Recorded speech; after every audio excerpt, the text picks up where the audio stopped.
இது பெண்களுக்காக மட்டும் இப்போதைக்கு ஒரு விஷயம். காலையில் வீட்டில் எல்லாருமே போனோன்னே இன்னைக்கு விடிஞ்ச உடனே காலையில் என்ன நாள் அப்படின்னு கேட்டிங்கன்னா காரடையான் நோன்பு அப்படின்னு ஒரு நாள்.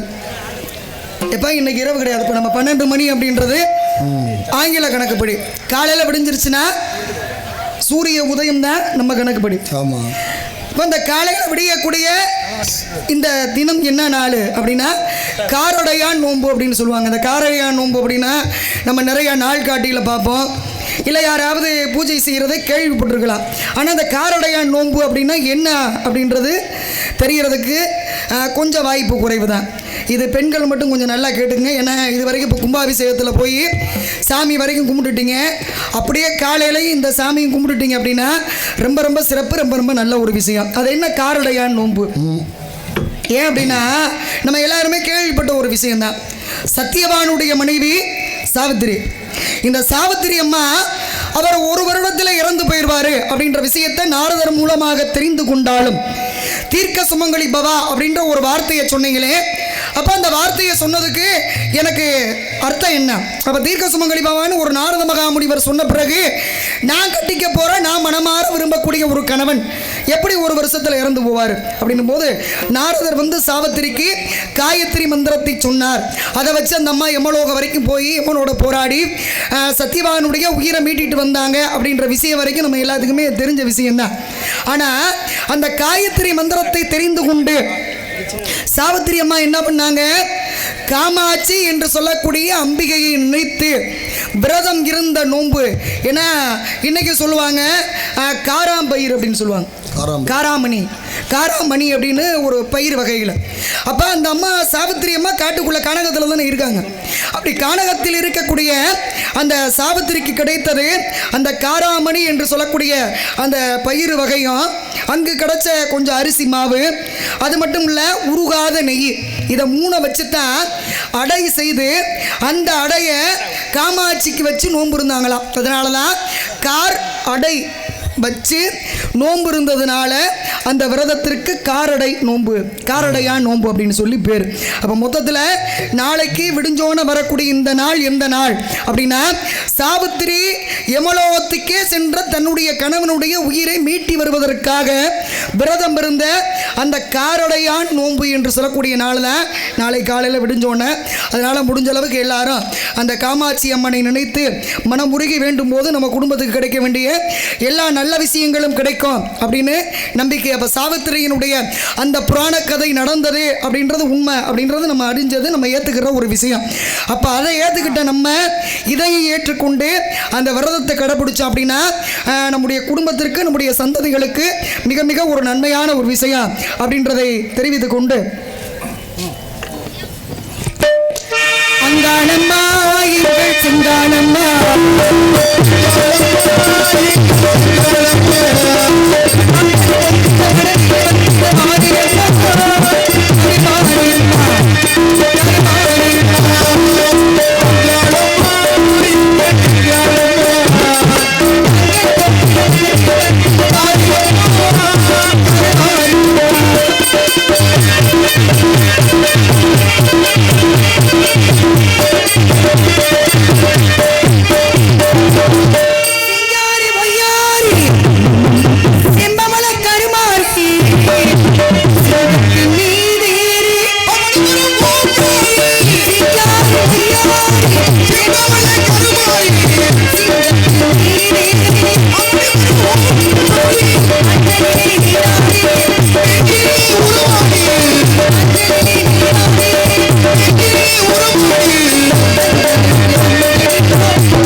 திருச்சிராப்பள்ளி மாவட்டம் இல்லையா? ஆமாம். ஏன்னா திருச்சிரா அப்படின்ற மலை ஆதி காலத்திலே அந்த மலையை குறிப்பிடும் ஊராக இன்றைக்கும் அரங்கநாதர் குடிகொண்டிருக்கக்கூடிய இந்த திருச்சிராப்பள்ளி, ஏன்னா இன்றைக்கும் வைணவ தலங்கள் திவ்ய தேசம் அப்படின்னா 108 திவ்ய தேசம் அப்படின்னு சொல்லுவாங்க. அந்த 108 திவ்ய தேசங்களிலே பூலோக வைகுந்தம் என்ற பெயர் பெற்ற அந்த அரங்கநாதர் குடிகொண்டிருக்கக்கூடிய ஸ்ரீரங்கம் இருக்கக்கூடியது நம்முடைய திருச்சிராப்பள்ளி என்ற இந்த திருச்சி மாவட்டம் அப்படின்றது ஒரு சிறப்பு. இருந்தாலும் எத்தனையோ ஆலயங்களுக்கு எத்தனையோ சிறப்பு, அதில் நிறைய பெருமைக்குரிய நிறைய விஷயங்களை மனிதர்களுக்கு தீர்க்கக்கூடிய நிறைய ஆலயங்கள் நம்ம திருச்சி மாவட்டத்தில் இருக்கு. ஏன் அப்படின்னு கேட்டிங்கன்னா, ஆதி காலத்தில் பூம்புகாரில் இருந்து சந்திரகுப்தன் அப்படின்னு சொல்லி ஒருத்தர், இந்த சந்திரகுப்தன் என்று சொல்லக்கூடிய ஒரு பெரிய வணிகர், இந்த வணிகருக்கு இன்றைக்கு நம்ம இருக்கக்கூடிய திருச்சி பகுதியிலே தனகுப்தன் அப்படின்ற ஒருத்தருக்கு திருமணம் பண்ணி வச்சாங்க. அப்ப இந்த சந்திரகுப்தனுக்கு முதல்ல ரொம்ப வருடமா அவருக்கு திருமணமாகி குழந்தையே கிடையாது. அப்ப சிவனுடைய அருளாலே ஒரு பெண் குழந்தை பிறந்தது. அந்த பெண்ணுக்கு ரத்னாவதி அப்படின்னு சொல்லி பெயர் வச்சு வளர்ந்து வந்தாங்க. அப்படி வளர்த்து வந்த அந்த ரத்னாவதியை தான் நம்ம திருச்சி பகுதியை சேர்ந்த தனகுப்தனுக்கு திருமணம் முடிச்சு கொடுத்தாங்க. திருமணம் முடிச்சு கொடுத்து 2 பேரும் நல்லபடியாக சீரோடும் சிறப்போடும் நல்லபடியாக வாழ்ந்து வந்தாங்க. அப்படி வாழ்ந்து வரக்கூடிய காலத்திலே அந்த பெண்ணை என்ன பண்ணுறாங்க அப்படின்னா, இங்கே இருக்கக்கூடிய, அதாவது திருச்சியில் இருக்கக்கூடிய அந்த செவ்வந்தி நாதர் என்று சொல்லக்கூடிய ஈஸ்வரனை வணங்கி வர்றாங்க. ஏன்னா அவர் அந்த அம்மா பிறந்ததும் சிவனுடைய அருளால் தானே. அப்போ இங்கே வாக்கப்பட்டு வந்த இடத்துலையுமே சிவனை வணங்கியே இருக்காங்க, கருவுற்றாங்க. அப்படி கருவுற்று அந்த வளைகாப்பு பூட்டி அவங்க அம்மா விட்டு கூட்டிகிட்டு போவாங்க இல்லையா, அந்த காலம் வரும்போது என்ன ஆகுது அப்படின்னா, திருச்சி பகுதியில் மிகப்பெரிய அடமழை பெய்யுது. அப்போ அடமழை பெய்யும் போது அந்த நாளும் அந்த அந்த மாதங்களும் நெருங்கி வருது.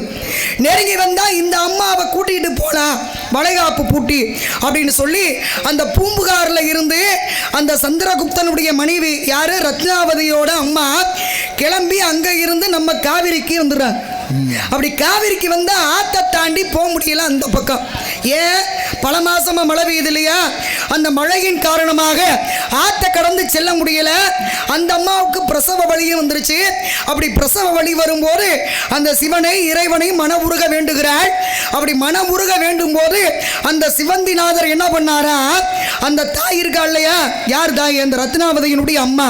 அந்த அம்மா ஆற்றுக்கு அந்த பக்கம் இருக்காங்கல்ல, அவங்க கடந்து வர முடியல இல்லையா, அதனால அவங்களுடைய உருவத்திலே சென்று இந்த ரத்னாவதி என்று சொல்லக்கூடிய பெண்ணுக்கு பிரசவம் பார்த்து தாய் வேற பிள்ளை வேற ஆன பிறகும் அவங்களுக்கு பணிவிடை செய்து சிவனே கொஞ்ச நாள் தங்கியிருக்கார். யார் உருவத்தில், இந்த ரத்னாவதியினுடைய அம்மா தாயா, அவருடைய தாயா அங்கே போய் பார்த்துக்கிட்டு இருக்கார். அப்போ இந்த ஆற்றிலே வெள்ளம் குறைந்த பிறகு எல்லாருமே அந்த பக்கம் இருக்கவங்க இந்த பக்கம், இந்த பக்கம் இருக்கவங்க அந்த பக்கம், அப்படி ஆற்றை கடந்து போகும்போது இந்த ரத்னாவதியினுடைய அம்மாவும் ஆற்றை தாண்டி போற. அங்கே போகும்போது தன்னுடைய உருவத்திலே இன்னொரு வயது முதிர்ந்த பெண்ணை பார்த்துட்டு அதிசயப்படுறா. அப்படி அதிசயப்பட்டு யாரு அப்படின்னு பார்க்கும்போது அந்த வயதான தாயாக இருந்த அந்த பெண்ணு மறைஞ்சு போயிட்டா. அப்ப மகளிடத்தில் கேட்கிறா, யாருமா, என்னுடைய உருவத்தில் யாரே இருந்த மாதிரி இருந்துச்சு, இத்தனை நாள் உன்னை யாரு பார்த்துக்கிட்டா அப்படின்னு போது, என்னம்மா இப்படி கேட்கிற, என்னுடைய பிரசவத்திலிருந்து இத்தனை நாள் வரைக்கும் என்னையே என் குழந்தையும் பார்த்துக்கிட்டது நீதானே அப்படின்னு போதுதான் வந்த தாய்க்கும் இந்த பெண்ணுக்கும் தெரிஞ்சிச்சு, வந்தவ தாய் இல்லை, அந்த சிவனே தாயும் ஆகி வந்தார். அதனாலதான் தாயும் ஆனவர்.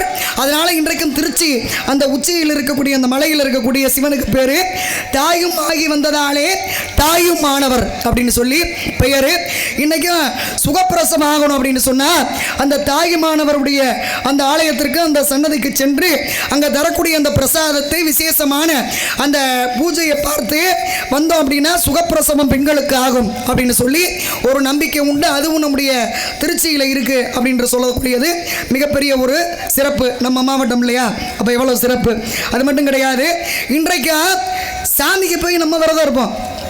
ஆனால் சமயபுரத்து மாதிரி இந்த உலகத்தில் இருக்கக்கூடிய அத்தனை மக்களும் நல்லா இருக்கணும் அப்படின்னு சொல்லி பச்சை பட்டினி விரதம் அப்படின்னு ஒரு சாமியே உலக மக்களுக்காக விரதம் இருக்கக்கூடிய தெய்வம் எது அப்படின்னா அது நம்ம சமயபுரத்து மாரியம்மன்.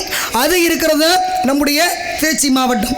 அதே மாதிரி எடுத்துக்கிட்டிங்க அப்படின்னா இப்போ நம்முடைய ஜாதகத்தில் ஒரு பயம் இருக்குன்னு வச்சுக்கோங்க. ஒரு கண்டம் இருக்குது. என்ன சொல்லுவாங்க ஜாதகத்தில், கொஞ்ச நாளைக்கு கொஞ்சம் பார்த்து பக்குவமாக இருங்க. ஆமாம். ஒரு கண்டம் இருக்குது, அதில் பார்த்து கொஞ்சம் தப்பிச்சுக்கிட்டீங்கன்னா ரொம்ப நல்லது அப்படின்னு சொல்லுவாங்க.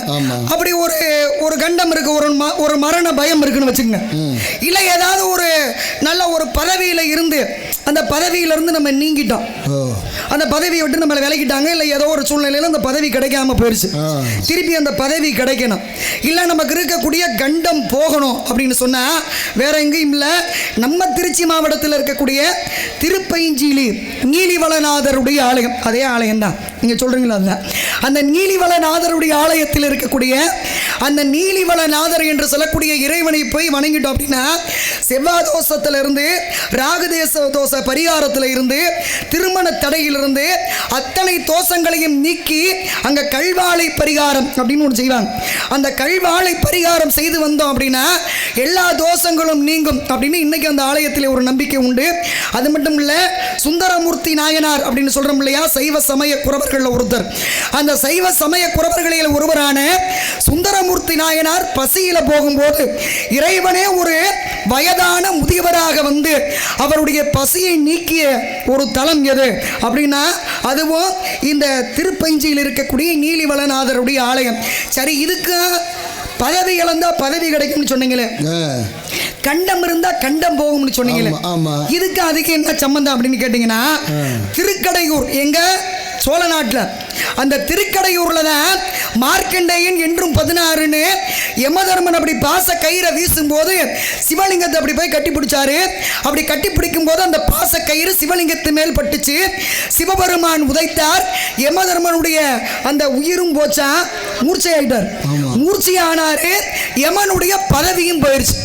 அப்படி யமனுடைய உயிரை பிடிக்கக்கூடிய தர்மத்தை செலுத்தக்கூடிய பதவி போனது எங்கன்னா திருக்கடையூர்ல. அப்படி பதவி போய் அந்த யமன் உலகத்தில் இருக்கக்கூடிய 84 லட்சம் ஜீவராசிகளுடைய உயிரை பிடிக்கக்கூடிய யமனுக்கே உயிர் கிடைச்சது எங்க அப்படின்னா அது நம்ம திருச்சியில் இருக்கக்கூடிய நீலிவளநாதருடைய ஆலயத்தில் தான் யமனுக்கு உயிர் கிடைத்தது. யமனுக்கு மீண்டும் பதவி கிடைச்சிச்சு. அப்ப யமனுக்கே உயிர் கிடைச்ச இடம். அப்ப நமக்கு ஒரு கண்டம் இருந்தா அங்க போனா அது விளையும். அது மட்டும் இல்ல, யமனுக்கே பதவி கிடைத்த இடம். அப்ப யமனுக்கே பதவி கிடைத்த இடத்துல நம்ம போய் ஏதாவது பதவி கேட்கும் போது அந்த சிவன் அருள் கொடுப்பார் அப்படின்றது அந்த திருப்பைஞ்சிலி நீலிவளநாதருடைய ஒரு சிறப்பு அப்படின்றது நம்முடைய திருச்சி மாவட்டத்தில் இருக்கு அப்படின்றது மேலும் ஒரு சிறப்பு. அதே மாதிரி அப்படியே எடுத்துக்கிட்டீங்கன்னா பக்கத்தில் ஒரு பிரம்மபுரீஸ்வரருடைய ஆலயம் இருக்கு. அந்த பிரம்மபுரீஸ்வரருடைய ஆலயம் என்ன அப்படின்னு சிறப்புன்னு கேட்டீங்கன்னா, பிரம்மாவுக்கு 5 தலை முதல்ல, இப்பதான் 4 தலை, சிவனுக்கு 5 தலை. அப்ப 2 பேத்துக்கு 5 தலை. அப்ப சிவனை 1 நானு 1 அப்படின்ற திமிருல பிரம்மா இருந்தார். கோவப்பட்ட சிவபெருமான் நம்ம சொக்கநாதர் என்ன பண்ணாரு, பிரம்மனுடைய ஒரு தலையை கிள்ளி எடுத்தார். அப்ப சிவனுக்கு தான் சமம் அப்படின்னு நினைச்ச பிரம்மனுடைய ஆணவம் அழிந்து சிவனுடைய அருளை பெற்ற இடம். அதனாலதான் அந்த இடத்துக்கு பேரு பிரம்மபுரீஸ்வரருடைய ஆலயம் அப்படின்னு பேரு. திருப்பட்டூர் என்று சொல்லக்கூடிய தலம் அதுவும் நம்முடைய திருச்சி மாவட்டத்தில் இருக்கு. அந்த திருப்பட்டூர்ல போய் இன்னைக்கும் நம்முடைய ஜாதகத்தை வச்சு பிரம்மன்ட்ட வணங்கணும் அப்படின்னா உலகத்தில் உள்ள மனிதர்களுடைய ஜாதகத்தை தலையெழுத்தை பூரா எழுதுறவர் யாரு? பிரம்மதேவன். அப்ப பிரம்மதேவனுடைய தலையெழுத்தையே மாத்தினவர் அந்த திருப்பட்டூரில் இருக்கக்கூடிய பிரம்மபுரீஸ்வரர். அப்ப அந்த பிரம்மபுரீஸ்வரரை போய் நம்ம கும்பிட்டு அந்த பிரம்மன்ட்ட நம்முடைய ஜாதகத்தை வைக்கும் போது அதுல எந்த பாதகங்கள் இருந்தாலும் அந்த பாதகம் நீங்கி நம்ம தலையெழுத்தையே மாத்துவாரு அந்த சிவன் அப்படின்னு ஒரு நம்பிக்கை. அப்ப இப்படிலாம் இன்னும் நிறைய கோவில்லாம் இருக்கு. எங்க அப்பாவினுடைய கட்டளைக்கு இணங்க இன்றைக்கு காவலுக்கு செல்ல வேண்டும். ஏன்னா குலப்பழக்கம் அப்படின்னு அப்பா சொல்லியிருக்காங்க. அப்பா அவங்களுடைய வார்த்தைக்கு கட்டுப்படணும். அதனால அப்பாவினுடைய வார்த்தையை கேட்பதற்காக என்னுடைய தோழிகளுடைய வரவிற்காக நான் எதிர்பார்த்து கொண்டிருக்கின்றேன். வருவார்கள், பார்ப்போம். ஆசையில பாத்தி கட்டி நாட்டு ஒண்ணு நட்டு வச்சு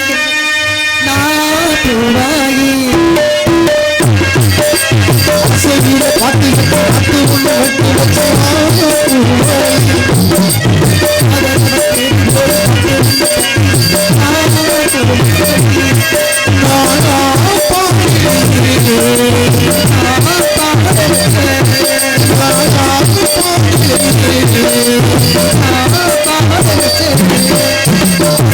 பாட்டி கட்டி நாட்டு ஒண்ணு நட்டு வச்சு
I'm